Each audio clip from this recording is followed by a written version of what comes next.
Hello, it's Keith here, and this is lesson 2 of the Simple series of my IBM370 assembly programming tutorials. The Simple series, we create a single ASM file, or a job file, in this case a JCL file, and it does a simple task that's designed to help you get started with your own programming projects. So today we're looking at the simple example which does a combination of monitoring and mem dumping things, and this is so that we can see the contents of memory and the contents of registers. So what we're going to do is we're going to use the WTO write to operator function.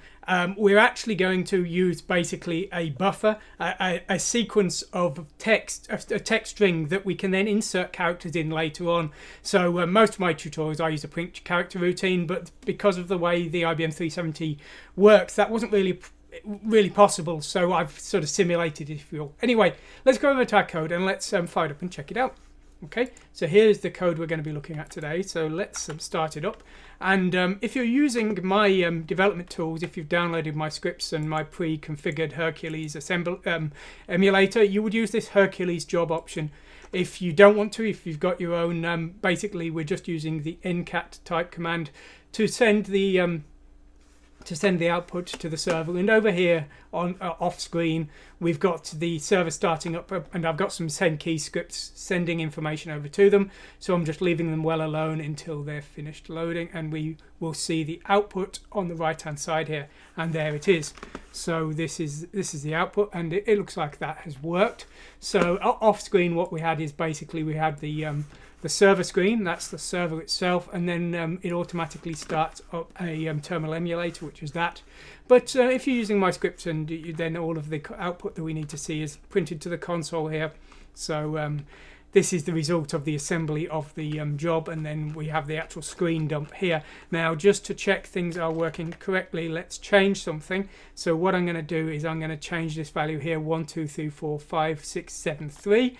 And we'll change this to 5677. And if we just run this again, we'll just make sure that this does actually change. In some cases in the past, you might see the output of a previous job and think it's working, but you're actually seeing old results, and maybe your program isn't assembling at all. But you can see here that 77 has been represented here. Okay, so what have we got? Well, first of all, let's look at the actual contents of the main routine, and then we'll look at the subroutines and how they're actually doing the jobs that we're asking for. Now, at the start of our code here, we have the job header here. This is the JCL language. You know that because it starts with these 2 slashes at here. Now, if you want to know a little bit more about that, please see the Hello World example, this Simple Series episode 1. But basically, this is just the generic header that I've used in all of them, really. There's a sort of a footer here. There's just a null line. But actually, I don't think you even need that. But I've left it in because I felt it rounded things off nicely, even if Hercules doesn't seem to need it. Anyway, so what we've got here is we're initializing our 12 here as being the register that the assembly uses for its address calculations. So that's what's going on there. We've got our return command here. We are altering the register 13, R13 here, and we're adding 72 here and subtracting 72. Now, register 13 is the save area, which is basically like the cache. And so whenever we use save and return and things like that, we're actually almost pushing things onto the stack and popping them off, and so we need to adjust that to register 13 accordingly, because save and return use that register 13. So that's just making sure that we're not overwriting the contents of the save area for the operating system, because otherwise we wouldn't return very well. Now, during my code, we require register R11 to contain a pointer to the buffer of the current line that's not yet been outputted to the screen. So we're loading the address register R11 here, that's 11 there, and with the address of WTO text, which is our buffer. You can see it all the way down here, and it starts with 76 spaces here. So that's pointing to the first character. And when we run things like show reg here, that is our show routine, and that will print characters one at a time into that buffer, and then we need to write that buffer to the screen with print line. Now, of course, BAL is branch and link. R14, register 14 here is the return address. So that's just our generic call, a subroutine kind of thing there.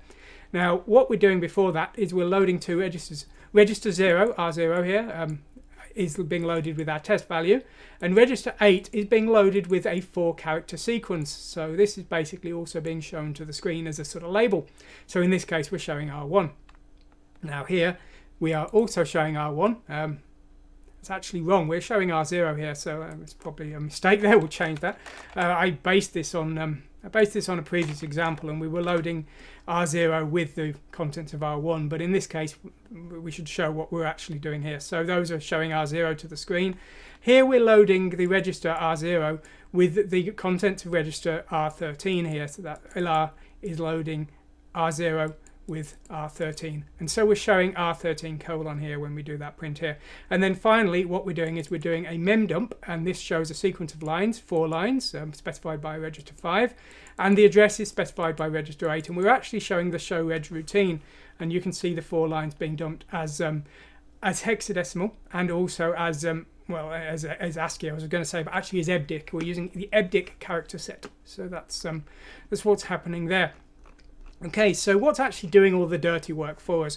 Well, we've got this code here, which if you saw the previous Hello World example, you may recognize. So this is the kind of information that the WTO command uses when it's showing something to the screen. So we've got basically the length of the sequence.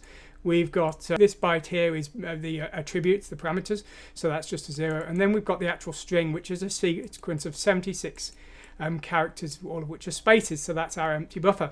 Now the print line routine, first it backs up and it's restoring the registers here. So this is using 0, 1 and 2 here. Because the save and return, they work in sequence, so it uses 14, 15, 0, 1 and 2 when we specify it like that. And of course they save to register 13. We're using the WTO macro, and that is running with this buffer specified. And we're then loading the address register 11 with the start of the buffer. That's for next time, because every time we print a character we use R11 as the buffer. And what we're doing here is we're loading register 1 with 0, and that's going to be our count. And then what we're doing here is we're loading register 2 with 4 spaces here. Now what we do each time is we are storing the contents of register 2, the 4 spaces, into register 11 here with an offset of register 1, and then what we're doing is we're adding 4 to register 1, and we're seeing if register 1 has reached 76, which is the length of our buffer that we're printing to the screen, and we're repeating until it has, and then once it has we return restoring the registers. Now when it comes to actually using that, what we are doing basically is we're using the fact that we know register 11 points to the entry in the buffer. That has to be a constant throughout my tutorials. I always use register 11 as the pointer to the buffer. So what we're doing here is we're storing the character, the bottom byte, in register 1 to offset 0 within that buffer here. So that's how we print a character, but of course we actually want to build that up into more useful things. Now we've got these show hex routines here. Show hex 8 is showing 8 nibbles, so that's 4 bytes. Show hex 2 is showing 2 nibbles, which is 1 byte. So in both of these cases what we're doing is we're loading register 7 with the number of nibbles we want to show, and then we're running this show hex routine. Now what this show hex routine is, it's going to show register 0, but it does it by transferring it into register 1.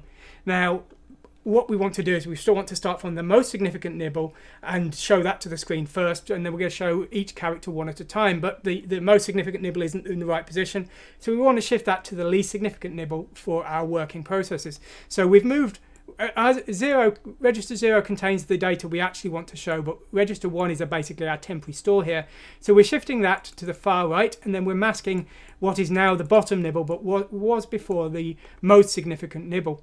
And then what we're doing here is we're adding the character 0, and remember this is EBDIC, not ASCII. It's a different character set, but just don't look it up in your ASCII character table and wonder why the maths in this isn't matching what you'd expect. It's because, as I say, it's not ASCII, it's EBDIC. But from our point of view here, we're adding a character 0 here, and then we're comparing to the character 9. Now, if we're equal to or below character 9, then this is what we want to show to the screen. But after 9 we need to show A, B, C, D, E and F. So if we're over 9, what we need to do is we need to skip a few characters to get to the letter A. And in this case, with EBDIC, what we have to do is we have to subtract the value 57. And that will actually move us to the character A. And so that's what we're doing. And once we've done that, we're then storing the character in register 1 into the buffer in 11, and then we are shifting our source register, which contains the full value we wanted to show, left by 1 nibble. The nibble we've just shown, we're pushing it out of the way, and we're going to then look at the next most significant nibble, and we'll repeat as long as we are asked to do so. So that's what we're doing there, and then we're repeating until, after subtracting 1 from register 7, we repeat until register 7 reaches 0. So as I say, we've got the 2 versions, one to show just 2 nibbles and one to show a full 8 nibbles.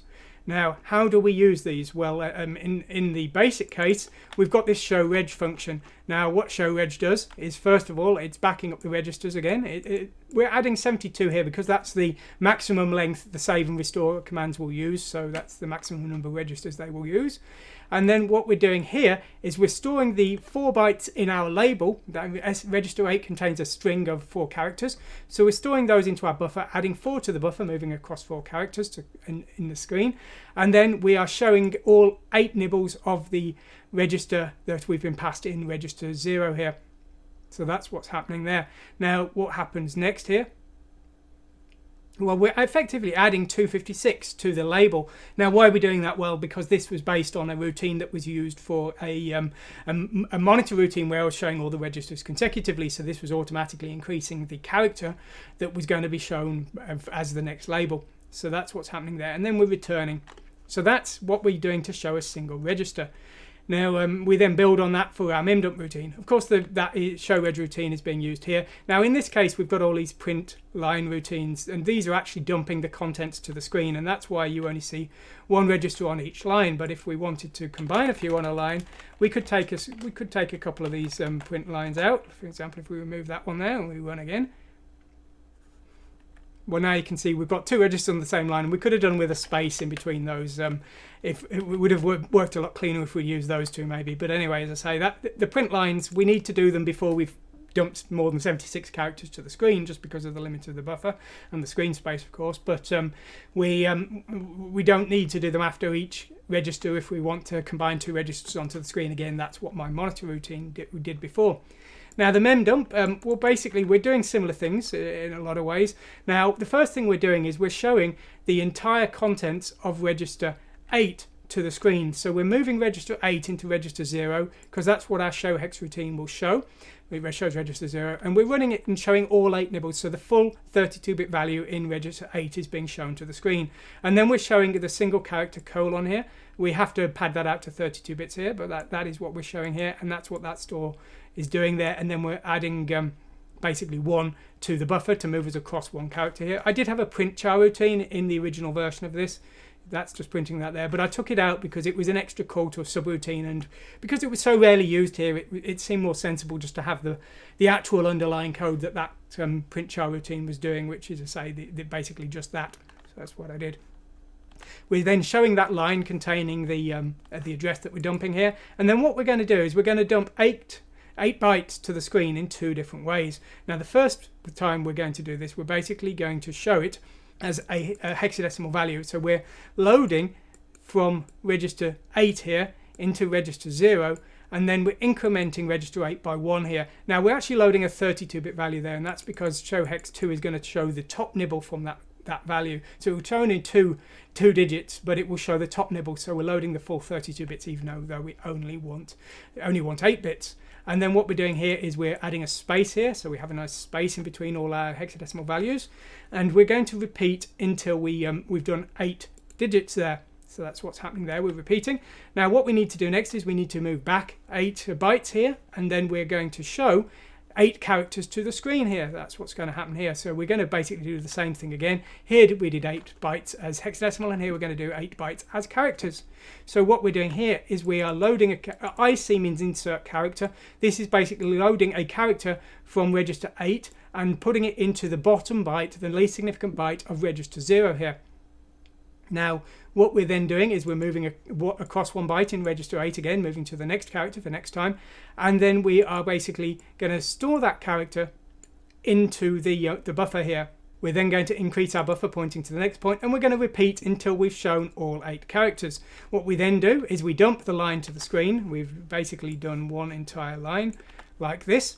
So that's what we've done, and so we're then going to just repeat until we've done all the lines we've been asked to, which is being stored by register 5, and then we return, restoring all of our registers, so the calling routine doesn't suffer any changes there. And that's how we use these tools. Now these tools are based on the ones that I used in my main tutorial series. If you go to my website or go to my YouTube channel, there's a whole series of IBM370 programming tutorials which cover all of the commands in much more detail than I've really done here. So if you want to have a go with that, please see it. And of course, as I said before, you can download my pre-configured development tools and build scripts. The development tools, I'm basically using the Hercules assembler, which obviously I didn't write. I just configured it according to their online tutorial. If you want to do that yourself and make your own, then by all means do so. I'm just providing it to make it easier for you to get started, really. I'm not trying to claim I've done anything remotely clever. I've just configured an existing tool that's already online and had to play with it, learned a few of the commands, and made some tutorials that maybe will help you out. Anyway, I hope you've enjoyed what you've seen today. Thanks for watching, and goodbye.